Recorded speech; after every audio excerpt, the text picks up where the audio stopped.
ہمیں بتایا کہ بھئی ہم نے یہ پروگرام جو ہے وہ رحمان حفیظ صاحب کے اعزاز میں رکھنا ہے، تو ان کے لیے ایک بار پھر پڑھتا ہے شاداب رہیں، خوش رہیں۔ تو آج کے ہمارے صاحب شام محترم جناب رحمان حفیظ صاحب، ہم آپ سے درخواست گزار ہیں کہ سر بہت سارے دوست آپ کو جانتے ہیں۔ محبوب بھائی آپ ٹھیک ہے آج میرے سامنے آ جائے، تصویریں یہاں سے اچھی بنے گی۔ چلیں اسٹارٹ کریں، احتیاط شروع کریں۔ 3 کر دیں نا تو ایکچولی 2 اکپٹ بندہ اکیلا بیٹھا اچھا نہیں محسوس کرتا، ایک کلے تو نہیں، ہاں یہ 2 دے تانوں کلے لگتے ہیں۔ جی رحمان حفیظ صاحب، ہم آپ سے درخواست گزار ہیں کہ کچھ اپنے بارے تھوڑی گفتگو، تاکہ کچھ اب جانتے تو سب ہی ہوتے ہیں، وہ باتیں بتائیں جو کچھ دوست نہیں بھی جانتے، تو آپ سے درخواست گزار ہیں۔ گفتگو کون سی کرنی ہے، جو اس دن زبیر صاحب نے کی تھی یا وہ جو محسن شیخ صاحب نے کی؟ سر یہ تو سوالوں کے جواب دیں گے تو پھر پتہ نہیں، وہ کرنی ہے جو رحمان حفیظ صاحب نے۔ ڈاکٹر صاحب کام بتائیں اپنا سفر جو ہے اس کے بارے میں آپ بتائیے، اس میں دلچسپی جو ہے لوگوں کو ہوتی ہے کہ آپ کا سفر کیا ہے؟ سفر جی کوئی خاص نہیں ہے، بس میرا نام رحمان حفیظ ہے۔ سفر بطور قلم کا تو اس کا ہوتا ہے جس کی کوئی اچیومنٹ ہو، اور اچیومنٹ ہوتی ہے کاغذ کے اوپر۔ تو بدقسمتی سے میں چونکہ ابھی تک اپنا کوئی مجموعہ کلام وغیرہ شائع نہیں کر سکا، اس لیے میں نے کبھی آج تک کسی اچیومنٹ کا دعویٰ نہیں کیا، اور اگر کچھ کیا بھی ہو تو میرے خیال سے یہاں اتنا کچھ لوگ کر کے بیٹھے ہوئے ہیں آلریڈی کہ ان کے سامنے کوئی کسی قسم کا دعویٰ بنتا نہیں ہے۔ بس میرے یہاں بیٹھے رہنے کی واحد وجہ عقیل شاہ ہے کہ انہوں نے مجھے یا اس سیٹ پہ بٹھا دیا۔ اس پہ مجھے ایک لطیفہ بھی یاد آیا، لیکن شاید وہ مجلس کے آداب کے خلاف ہوگا۔ میرا تعلق راولپنڈی سے ہے۔ اس لطیفے پر فاخرہ کو کوئی اعتراض نہیں آپ نے؟ وہ ایک صاحب جو ہے نا وہ دوڑ میں فرسٹ آ گئے، تو فوراً مائک لے کے سارے لوگ پہنچ گئے کہ بھائی آپ بتائیے آپ نے کیسے آپ دوڑ میں فرسٹ کیا؟ اس نے کہا وہ بعد میں بتاؤں گا، پہلے یہ بتاؤ کہ میرے پیچھے کتا کیسے لگایا۔ تو لہٰذا میری تو کوئی اس طرح کی اچیومنٹ ہے نہیں۔ پھر بھی آپ فرسٹ آ گئے؟ ہاں پھر بھی فرسٹ آ گئے۔ بس چند منٹ کے لیے۔ بہرحال ایک میرا کریڈٹ ہے کہ میں نے پہلی جو ادبی آرگنائزیشن ہے وہ کالج میں بنائی تھی 1983 میں، اور میں اس کا واحد اور پہلا شاعر رکن تھا، اور کچھ دوسرے لوگوں کو بہلا پھسلا کے میں نے ساتھ میں لایا۔ ایک سرگرمی جو ہے وہ ہم نے شروع کی تھی، اس کے ایک آدھ گواہ یہاں بھی موجود ہیں۔ وہ دن، یہ 1983 کی بات ہے، اور آج 2023 ہے، تو یہ 40واں سال بنتا ہے تقریباً۔ تو ان 40 سال میں بطور مہمان پہلی بار کسی چیئر پہ بیٹھا، تو لہٰذا یہ میری اچیومنٹ ہے۔ یہ 40 کا عدد بہت اہم ہے۔ یہ کریڈٹ بھی پنجاب کی ہے، اس وقت بھی سیٹ پہ جاتی ہے، کوئی شک نہیں۔ ایک دفعہ یہ بتائیں آپ کے ایسے ہی تاکہ آپ کی بات شروع ہو سکے کہ آپ انجینئرنگ کے اسٹوڈنٹ تھے، لٹریچر کی طرف کیسے متوجہ ہوئے؟ شاید جی میں انجینئرنگ کی طرف کبھی بھی متوجہ نہیں تھا، مگر میرا قصور یہ تھا کہ میں ذہین تھا۔ تو میں نے پرائمری میں اسکالرشپ لے لی، مڈل میں لے لی، میٹرک میں لے لی، بس جو سنتا تھا کہ اس کے نمبر زیادہ آئے وہ کہتے تھے بچہ بڑا ہو کے انجینئر بنے گا۔ بچے کو گانے سے دلچسپی تھی، بچے کو خطاطی سے دلچسپی تھی، بچے نے 100-200 کتابیں 8ویں 10ویں جماعت تک پڑھ لی تھیں، اس میں حدیث، اس میں علم الاداد، اس میں علم النجوم، اس میں شاعری کو سمجھ میں آئی نہ آئی جو بھی، لیکن وہ جو ڈنڈا اٹھا کے پھرتے تھے اسکول میں وہ کہتے تھے نہیں یہ انجینئر بنے گا، تو انہوں نے بنا کے چھوڑا۔ تو علی صاحب جی میرے ایک کلاسی استاد بھی ہیں کہ میں جب کالج میں داخل ہوا تو وہ یہ فیڈرل گورنمنٹ سے سید کالج راولپنڈی مال روڈ، یہ بڑا شاندار انسٹیٹیوشن تھا، تو ذہین بچے کے لیے گھر والوں نے اس کو منتخب کیا۔ پہلے مجھے گھر والوں نے، میرے کزن جو ہیں ان کو میڈیکل سے بڑی دلچسپی تھی، انہوں نے میرا داخلہ میڈیکل میں کروا دیا۔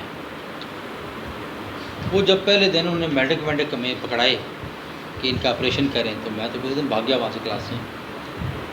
تو پہلے تو میڈم بھاگا ہوں. تو میں نے پھر انہوں نے کہا مسئلہ کیا ہے، میں نے کہا یہ میں نے نہیں پڑھنا. انہوں نے کہا چلو آپ پری انجن نکال. پھر میں نے پری انجن میں چلا گیا. اس میں فرق کیا پڑا کہ جب میں پری میڈیکل میں تھا تو مجھے اردو پڑھائی پروفیسر عرفان صدیقی صاحب نے، لیکن جب میں پری انجینئرنگ میں چلا گیا پری میڈیکل سے، تو پھر میرے اردو کے ٹیچر ہو گئے ایک صاحب تھے جن کا نام میں بھول جاتا ہوں، ارشد امان صاحب تھے. ارشد امان صاحب شاعر نہیں تھے، اور میرے ساتھ یہ مسئلہ انجینئرنگ یونیورسٹی تک پیچھا کرتا رہا کہ میرے پورے کیریئر میں کبھی کسی شاعر سے میرا پالا نہیں پڑا. پورے تعلیمی کیریئر میں کسی شاعر کی رہنمائی مجھے نہیں ملی، رہنمائی کی کمپنی ہی نہیں ملی. تو لہٰذا میں نے پھر اپنے طور پر ہی کچھ تھوڑا بہت جو سیکھ سکتا تھا وہ سیکھتا رہا. اور میں جس جگہ پہ تھا وہاں یونیورسٹی لاہور میں، تو وہاں میں پھر اندر میں کہنا راجہ بھی بن گیا، کیونکہ میں نے تھوڑا بہت پڑھ لیا تھا، باقی ویسے ہی فارغ تھے. تو اس لیے بعض لوگوں کو یہ بھی غلط فہمی ہوتی ہے کہ میں کوئی استاد ہوں، حالانکہ ایسی کوئی بات نہیں ہے. صرف جہاں میں تھا وہاں پر زیادہ تر جاہلیت تھی، تو اس وجہ سے میں اندھوں میں کہنا راجہ ہو گیا. عالی صاحب جو ہیں وہ ان سے نہیں پڑھنے کا موقع ملا، لیکن اس کے فوراً بعد یعنی جیسے ہی میری تھوڑی معلومات بڑھی اور نئے اپنے عہد کے ادب کا مطالعہ کیا، تو پھر ان کی کتاب میں نے انہیں دنوں میں پڑھ لی تھی، ان کی پہلی کتاب. تو پھر بڑی ایک اٹیچمنٹ ہو گئی علی صاحب کے ساتھ، تب سے اب تک ان سے محبت کا رشتہ چلا آ رہا ہے. مطلب وزن میں ہی تھی، کچھ زیادہ غلطیاں نہیں تھیں اس میں. اور 83 سے میں نے چھپنا شروع کر دیا تھا. اور بچوں کے اخبار میں تو میں 76 سے 7 سے چھپ رہا تھا. تو باقاعدہ تربیت نہیں کوئی کسی قسم کی ادبی ملی، اپنے شوق سے تھوڑا بہت پڑھا. پھر دوستیاں بن گئیں شاہین عباس سے، اختر عثمان سے، ان لوگوں کے ساتھ اٹھنا بیٹھنا ہوا. اور حیرت انگیز طور پر وہ بھی بڑی حوصلہ افزائی کرتے تھے. بس جتنی سی سٹوری ہے وہ خاص تھوڑا بہت لکھتا ہوں، کم لکھتا ہوں اور کم چھپتا ہوں اور کم سناتا ہوں. تو آج بھی کچھ سنا دوں گا ایک آدھ غزل.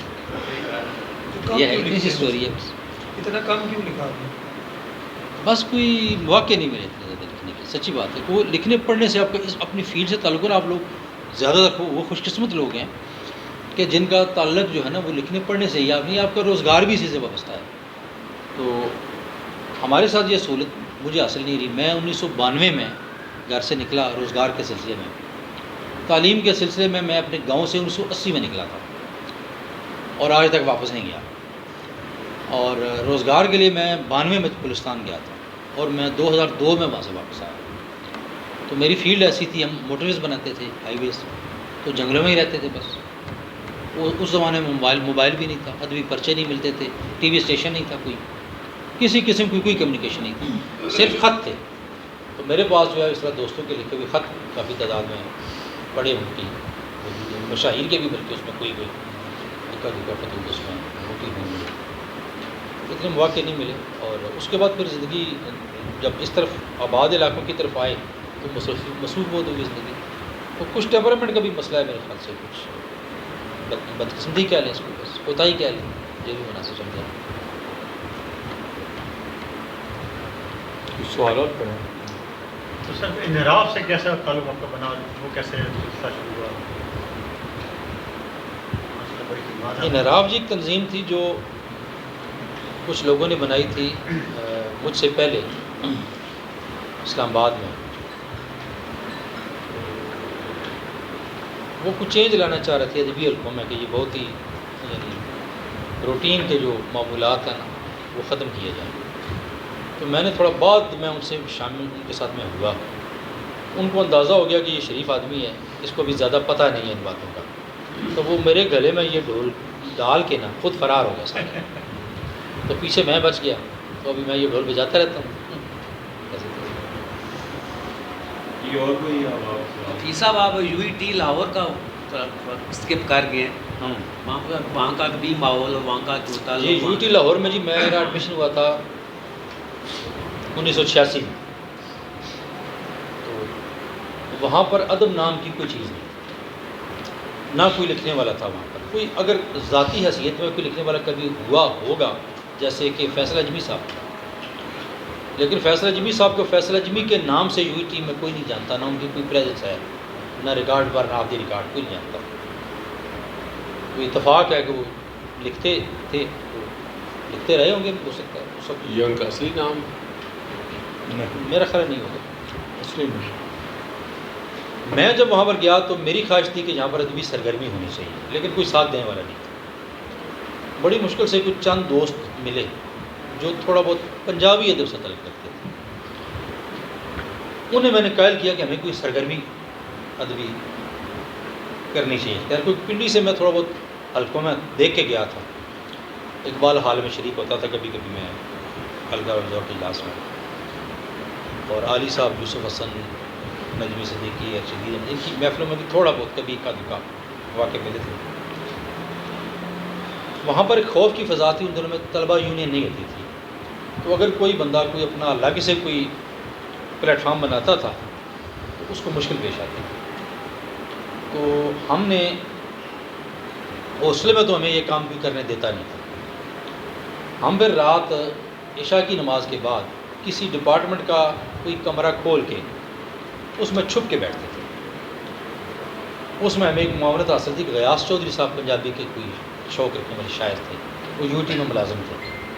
تو غیاث چودھری صاحب مائننگ ڈپارٹمنٹ کا کوئی لیب ہمیں کھول دیتے تھے. ہم اس میں اندر چلے جاتے، 2-4 بندے بیٹھ کے وہاں بلے شاہ پڑھتے تھے یا اور اس طرح کا تھوڑا بہت کرتے رہتے تھے. تو یہ ہم نے 6 مہینے سال اس طرح زیر زمین رہے. اس میں عادل نجم صاحب بھی تھے جو بڑے آج کل مشہور وہ تجزیہ نگار ہیں، امریکہ میں ہوتے ہیں، کسی یونیورسٹی کے ہیڈ ایسی ڈپارٹمنٹ ہے. ہاں یہاں لمز میں بھی بڑی بڑی پوسٹ پر ہیں، وہ بھی ہمارے ساتھ ہیں. تو ہم چھپ کے رات کو نا پڑھا کرتے تھے، سنا کرتے تھے، ڈسکشن کیا کرتے تھے. جب 88 میں الیکشن ہوئے اور بے نظیر کی حکومت بن گئی تو پھر ہم منظر پہ آ گئے. پھر ہم نے وہاں پر وہ مشہور حلقہ بنایا جس میں سے وہ سینکڑوں شاعر برآمد ہوئے ہیں، بڑے اعلیٰ جو لکھتے ہیں پاکستان میں متعارف لوگ ہیں، جن میں شاہین عباس، حدیث بابر وغیرہ بڑی تعداد لگی. ہاں بہت بڑی تعداد ہے. تو یہ لوگ جو ہیں یہ اس حلقے سے سامنے آئے. وہ حلقہ ہم نے بنایا. اس وقت اس میں میرا تو شاعری تک زیادہ تعلق رہا ہے اس حلقے کے ساتھ، لیکن اس حلقے میں اور بھی بہت کچھ ہوا. مثلا ڈرامے کی بہت بڑی تاریخ وہاں سے چلی، اور یہ جو اسٹریٹ پلے ہے یہ اس میں لکھنے والے بڑے لوگ تھے. ذوالفقار عادل جو غزل کے مشہور شاعر ہیں، اور طیب رضا، یہ اسٹریٹ پلے بھی لکھنے والے بہت بڑے شاعر ہیں، اور ان کے ایکٹر بھی تھے وہ. تو وہ بھی بہت بڑی تاریخ تھی جو وہاں پر وہ چلی تھی.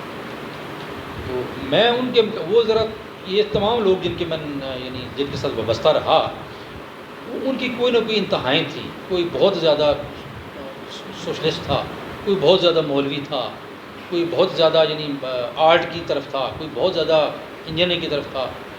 تو میں ان میں سے ایک ایسا آدمی تھا کہ میں تقریباً توازن میں ہر تک بھی رہتا تھا، تاکہ لاہور کے جو 3 حلقے تھے یعنی قاسمی گروپ، آغا گروپ اور حلقہ ادب اسلامی والے، تو میرا تینوں میں آنا تھا، اور تینوں میں میری دوستیاں تھیں، اور تینوں میں میرا تعارف تھا. تو وہاں پر بڑا انجوائے کیا لاہور میں. پہلے 2 سال تو خیر ظاہر ہے سیکھنے میں اور تعارف میں ہی لگ گئے. پھر جب وہ حلقہ ہمارا متعارف ہو گیا، ہمارے پاس آنے جانے لگے دوست.